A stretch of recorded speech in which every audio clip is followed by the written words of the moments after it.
So, welcome to Northern Powerhouses, our business success stories series of interviews, where we discuss with local business leaders their backgrounds, their successes, and their challenges, and what's really driving them forwards. And this afternoon, I'm delighted to have with us Ben Sparks, who's director at Sparks Recruitment. So, firstly, Ben, thank you for spending a bit of time with us. And if you'd like to introduce yourself and your business, what you do, and how you help people, that would be wonderful. Well, firstly, thanks for having me on as well. Thank you. Really appreciate Very it. welcome. So I'm a legal recruiter, and I'm based in Leeds, and I recruit private practice lawyers within those firms. So I don't do in-house or public sector, specifically just that, and I only cover the Yorkshire area. So very, very niche, which is great to be very specific about what you do. It is niche, but I feel because I'm by myself, I can't spread myself too thin. Yeah. And when I set up, I unfortunately did do that because I have covered other parts of the UK, and I had old clients contact me who still contact me asking me to help them out. I set up just for the pandemic, so I did feel like I needed to try and help everyone, and it just didn't work. Yeah. Didn't work. So I'm just sticking to my niche and what I know works best. Brilliant. Yeah, there's a great phrase in marketing in general, which is if you go for everybody, you get nobody, because the message is too loose. So the fact that you're really clear is brilliant from my perspective. Yeah, I think so. Brilliant. So maybe if you tell us a little bit more about your background, how you got into business, and why this particular one. Yeah. So I've worked in recruitment for over 20 years. I've specifically done legal for over 19 years now. It's a market, an industry I really, really enjoy. I'm not a trained lawyer. I know a lot of people that go into this type of work often are, but I do just really like the professional services. And after years of working for two big brands, I just felt, particularly after I had my children, I wanted something that would offer me a lot more flexibility and that would work better for me. And it didn't, I was quite happy until I had my children, but things definitely changed. Things changed in the workplace. Nothing was quite the same. So I'm glad that I made that leap. Brilliant. And so growing up, was this always something you thought you'd be doing, or did you have different plans at that point? Never. I never thought I'd do it. And I'm really surprised I've taken this route. I think it's often circumstances push you in certain directions, and that was definitely for me. And I was quite happy working for somebody else and being paid on the same day every month. Not having any responsibilities. I wouldn't say it was a 9 to 5 because it never was, but just having that set routine, it really did suit me for a number of years. And if I look back, I couldn't have done this when I was younger, because I was enjoying life and didn't want any responsibility, actually. So I'd never thought I'd do this, but it was circumstances, and I'm so glad I did, because it really, really changed the quality of my life and my children's. So it's impacted the whole families. That's wonderful. It's wonderful. I mean, it really just touched on a really interesting point that although very few people do own their own businesses, it's about 4% of the population. There is that mindset of it is tough to have your own business. So although you get the flexibility, the benefits you've got, it does come with the cost of, as you said, responsibility. No one else is going to provide his clients. No one else is going to find his team. No one else is going to do anything. And it's a good reminder that business is comes with its whole bunch of benefits, but it has its own specific challenges compared to a salaried role. Oh my gosh, yeah. And I was totally unprepared. I had no idea, no planning. The pandemic hit about a few months after I set up. So that threw me. My first year was really, really hard. But the challenges have been tough. And everyone says it's like a roller coaster, which it really is. Like, the highs are incredible. I'll never forget when I got my first invoice paid, and just that elation that I obviously had to keep some aside for the tax man, but the percentage I got when I worked for a large agency was pitiful compared to, this is all mine now. It was incredible. Incredible, that feeling. But then the lows, when when deals fall through or Yeah. things don't go your way, and you don't have that set month where you get paid every month. Yes. And it's really hard. Then it's really hard. Yeah. I think the a level of self-confidence and resilience is so key Yeah. to having your own business, because as you say, the money isn't coming in the regularity it does when we're salaried, however junior or senior we are, and that's understanding that when our life is normally based around having a set regular income, isn't it? And it's it is you almost become programmed to that, don't you? yeah. You always become programmed, and everything works around that payday. And I was definitely somebody, I used to call myself a millionaire payday. I was definitely one of those people that it came payday and it was like happy days. I'd be Yep. out shopping, doing whatever. That changed with the responsibilities of running a business, definitely. Absolutely. And the hours, oh my God. It is better for my family and my kids, who are a bit older now, but the hours are pretty full on. Yeah. And the stress that comes with that. Yeah. It's not, I mean, it eventually, hopefully, it can be 9 to 5, but it's not a 9 to 5 role being a business owner, because as you say, we have to fill in the gaps of, if it needs to be done, it needs to be done. And I think it's understanding that's really important. So obviously you said you set up a little just before COVID and lockdown, and I'm sure that's one of the biggest challenges you've had. But what challenges have you had over the last couple of years as you've run the business and developed it? Yeah. So obviously that was very tough. I think the big thing is and I actually would say this is because I said I hadn't run a business before. I had no idea. I hadn't actually realised how important factors like marketing were, because I am just a small fish in a very big pool of lots of recruiters, a very saturated industry, like most industries, and how I hadn't even thought about how I was going to stand out. Yes, I'd worked in the same industry for years and I had some loyal clients, but they come, and some of them will come and go, and it was trying to learn about marketing, how to stick to my values, how to be an individual, how to think about the long term. Am I reaching my ideal clients? There's so much to think about. So much, so that in itself has been quite a lot to learn. So I would say learning about LinkedIn has actually been key for me. I don't think the business would have survived. Absolutely no way. That pulled me through the pandemic. I can imagine. No, I can absolutely imagine. I mean, it's something we often say to people, doing what we do, is that, most small businesses are started by people that are good at what they do. They're not necessarily good at running a business at what they do, because they've never learned it, because that knowledge isn't. I think nowadays there's a little bit more. My daughter actually has done a business studies A level, and there is knowledge, information, more of it available, but there isn't as much as there should be to help people grow businesses.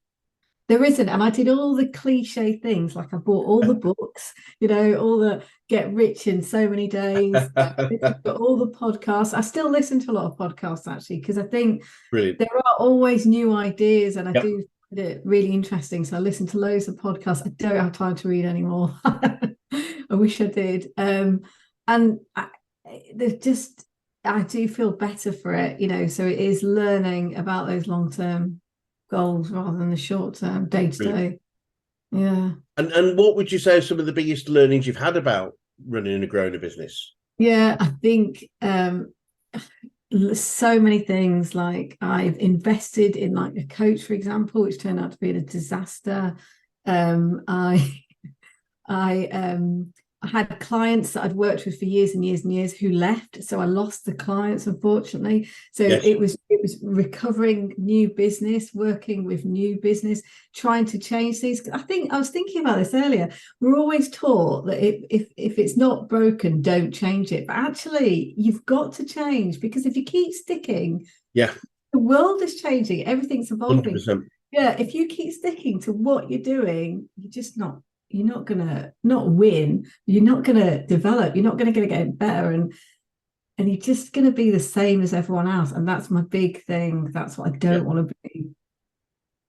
There's a great book by a guy called Marshall Goldsmith that says what got us here won't get us there, and it's absolutely bang on. I mean, obviously, if we know what are some of the things that make us successful, keep those threads, but businesses, as you said, the world changes, the environment changes, and if Yeah. we don't change with it, then we're probably history.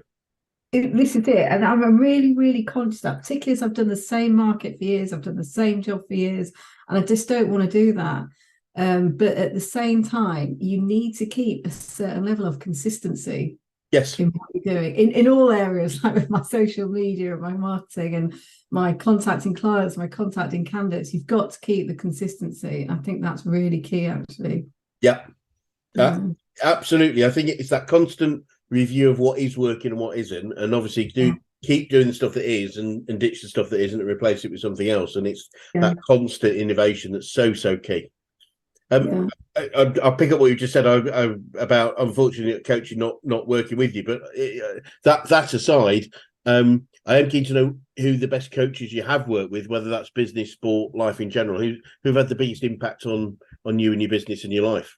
So this is going to sound quite funny, but my husband is he's done very well in his own career, and he has helped me. I always call him my silent partner, but he has helped me so much with the business. And again, I don't think I'd be able to cope without him. We do struggle to get that one-on-one coaching time, because we did say at the beginning of the year he would officially become my coach, but how he does help me, and he's a very different industry to recruitment, has been really significant and really a great influence. It's great. It's so important to have people around us that can support us, challenge us, hold us accountable, which is all part of coaching. And it's so one of the things we often say. I think it was said by, I think it was the head of one of the large blue chip organisations, was that very few people can reach their full potential unless they're held accountable by somebody else to do so. Yeah, sorry.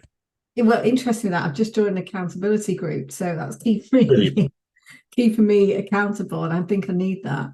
Yeah, absolutely. It's a big part of coaching, is that having agreed what you're going to do, it's knowing that with clients we work with, they know when they come, if they haven't done what they've said they wanted to do, not what we've told them to, what they've said they wanted to do, then there will be some consequences. We're quite nice people. We don't beat people up terribly, but knowing that there's an accountability point there, and as you said, with peers as well, it's really quite important.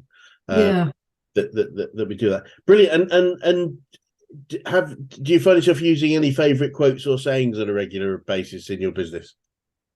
Oh, that's quite an interesting one. Do you know, there's one my mum says to me that I always think about. She's also a really big influence on me, a massive cheerleader in my life. Brilliant. But she's always saying to me, be grateful for what you've got, not for what you haven't got. And I think in business, you often are thinking of the good times, and you're constantly wishfully thinking, which is not a bad thing to do, but the down times can get you down. And she's right. Like, if I have a bad day, for example, she will say, how does this compare to a bad day in your old job or something? No comparison. Brilliant. There is no comparison, and sometimes you just need that reminder. Absolutely. Yeah. No, it's brilliant. Yeah, there's a great quote. I actually downloaded it the other day from a guy called Jim Rohn, who's a great or was a great speaker on success and mindset. And paraphrasing, I can't remember exactly, but it basically says success is learning to be delighted with what we do have while striving for what we want. That doesn't mean we just go, great, that's it, but it is being happy that we have what we have. And I'm funny enough, I went to this is a long time ago now, so it would be 15 years ago, and I remember a guy speaking, and he said, put your hand up, everyone put your hand up if you've got indoors running hot water. And so we obviously all put our hands up, and he said, congratulations, you're still in the top 4% of the world's population, or something along those lines. And it just struck home that something we take for absolute granted, lots of other people don't, and that in itself is success. We're already lucky to be citizens of the UK, as far as I'm concerned, because we have a pretty cool lifestyle just at a basic level. Yeah, it's often, I think when you have your own business, you do lose perspective very quickly. and everything can go like, oh my God, what's gone wrong or what's happened. But yeah, it is about practicing gratitude and just remembering all those little things. Like you said, I didn't even realize it was 4% actually. That's really low, isn't Don't quote me, but it was something just. it? It was definitely less than 10%, and it was Yeah. stunningly low. Wow. It was stunningly low when you think, Yeah. when it's, I don't think anyone in the UK would expect not to have that in general, and you just think, oh my God, my worst day is probably better than many people's best day. This is, Um, yeah. and I think that helps me put things into context on a basis. No, yeah, please don't quote me, but it's No, a no, no, cool no, you're number. right. You're right. Um, We need to all think about gratitude. Well, it's something interesting. We work with people a lot on it. Is what we find a lot is entrepreneurial people are very driven, and therefore they focus mostly on what they haven't achieved yet rather than what they have. Yeah. And it's really important to celebrate our wins, however big or small they are, on a regular basis, to Mm. build up the resilience for times when things go bad, because Mm. they are, unfortunately business is like that. That's why only a few people do it. But Yeah. if we don't celebrate the highs, then Yeah. we have less to fall back on when we hit the lows, if that makes sense. And even the little highs, that's what Yes, I've really learned. Like, even I've had to absolutely. really teach myself that. It might seem really insignificant to someone else, but like a candidate sent me an email earlier that I'm trying very hard to find him something. It's very niche in his market, so it's becoming quite a job. And then he said in the email, I'm recommending you to every single client and candidate I'm speaking to because I know you're trying to help me. And I was just like, oh, do you really mean Really that? cool. That's really sweet of you. Thank you. Yeah. That's so cool, and it is really important to take a moment to think about what that means and Yeah. what you're doing to change somebody else's life, Mm, which is absolutely wonderful. Um, yeah. so what would you say you've learned about yourself God. as you've developed your business?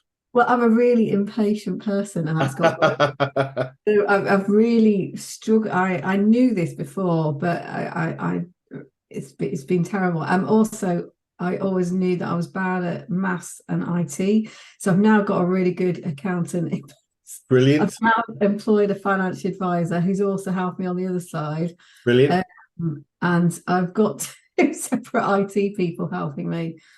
Because in things like this, I do believe you've got to outsource. Like 100%. we tried to do the finances within. I had a family member helping me, and it was great, and it saved me a lot of money. But in the long term, I needed something different. The biggest trap most people in business fall into is they think it's quicker and cheaper for them to do it themselves. Yeah, But one of the key things we work on with people is finding the things that the simple proposition is anything that you can pay somebody else a lower rate than your own yeah, to do something is going to make money for the business, because you're going to focus on doing the stuff that makes the money. yeah, And yet we typically find people so regularly doing things because it's quick and easy and I might as well do it, but it's mm. such a waste of valuable time. Time's our greatest asset, let's be honest. So it's No, so and you can't have that knowledge. Like with finances and accounts, no, like I was sitting there constantly googling about pensions, and like I don't find pensions interesting. Now I've got a financial advisor once a year, right? Tell me what to brilliant, do. It's brilliant. brilliant. No, Yeah. absolutely get the best advisors around you and delegate as much as possible. There's a great book, I think it's Tim Ferriss' The 4 Hour Work Week, which is very much about anything that you can delegate and Right. really focus on our job is to grow our business, and that's the main job. Yeah.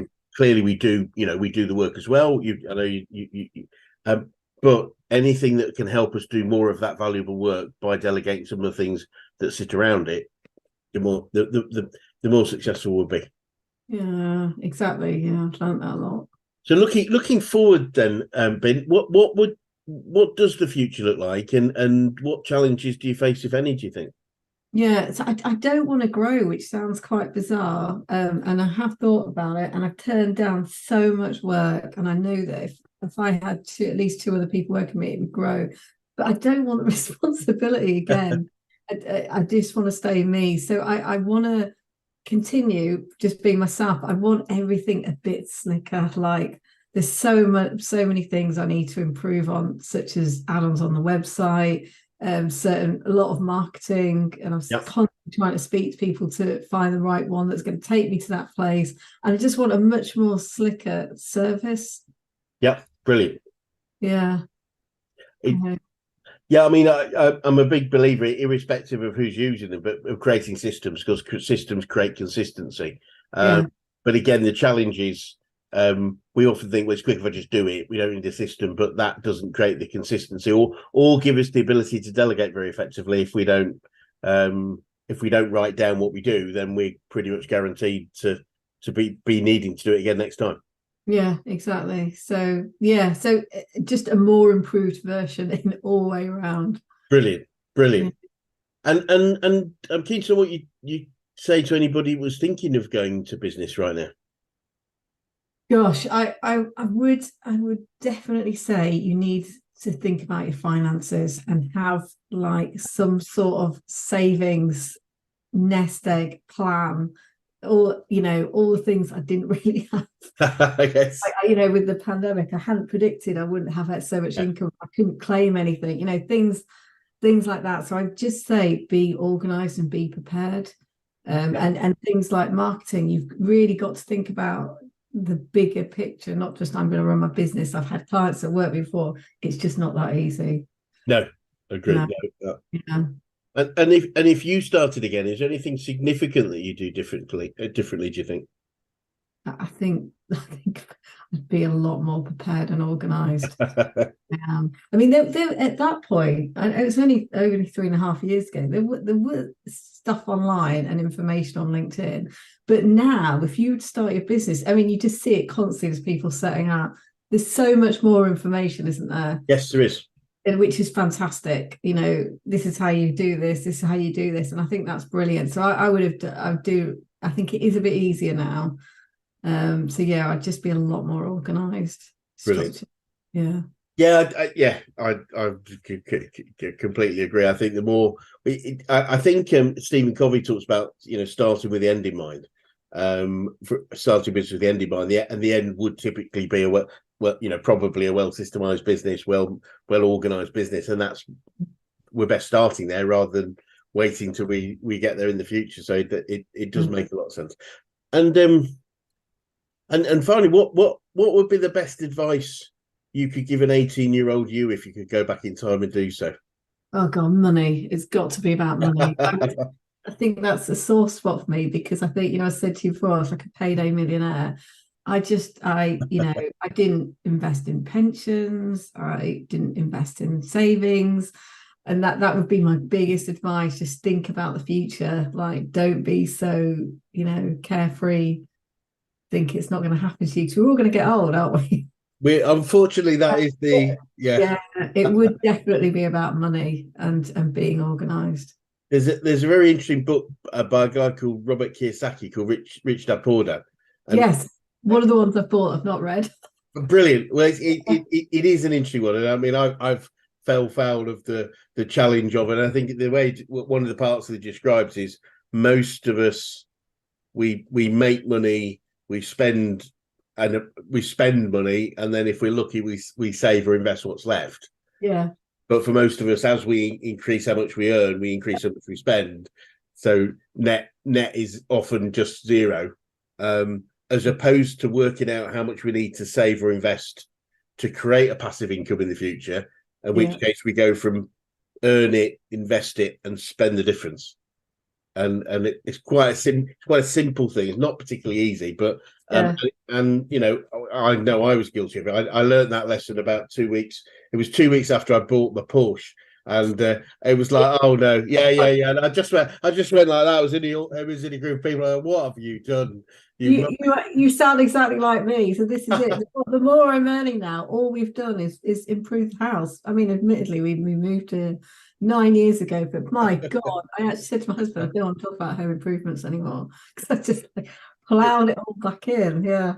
And it's a lot of people are like that. Not everybody, but a lot of people are like that. So learning that idea of what do I need to invest, or I think there's another really just a very short, small book called think it's called The Richest Man in Babylon, and it's basically giving these sort of lessons.